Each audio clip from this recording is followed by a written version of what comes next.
प्रजापति दक्ष ने भव्य यज्ञ का आयोजन किया है तो मां सती यज्ञ में जाने के लिए उत्साहित हो गई, तैयार हो गई। पिता दक्ष से पूछा, पिताश्री, आपने तो सभी देवी देवताओं को यज्ञ में निमंत्रित किया है, परंतु आपने आपके जमाई और मेरे पति परमेश्वर भगवान शिव जी को यज्ञ में निमंत्रित क्यों नहीं किया? तब प्रजापति दक्ष ने सभी देवी देवताओं के सामने, माता सती के सामने भगवान शिव जी का घोर अपमान कर दिया और अपशब्द कहे।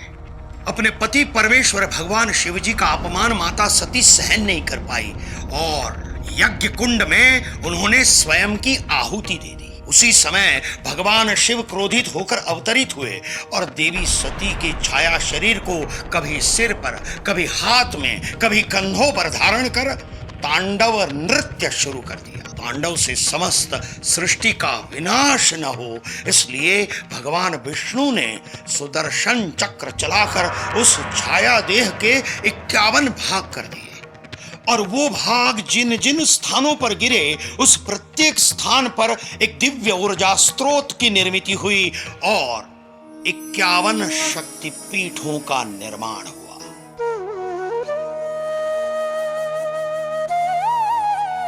कश्मीर में स्थित अमरनाथ में हर वर्ष हजारों भक्त बर्फ से प्राकृतिक रूप में बनते हुए शिवलिंग का दर्शन करने आते हैं। कश्मीर में अमरनाथ की गुफा में 5000 वर्ष पुराना मंदिर है। इस स्थान पर शिवजी के साथ शक्ति अर्थात मां जगदम्बा देवी महामाया विराजमान है। प्रत्येक देवी भक्त के मन में तीव्र उत्कंठा और ये तीव्र इच्छा होती है कि वो अमरनाथ शक्तिपीठ सहित सभी के सभी 51 शक्तिपीठों के दर्शन करे और वहां की दिव्य ऊर्जा को प्राप्त करे।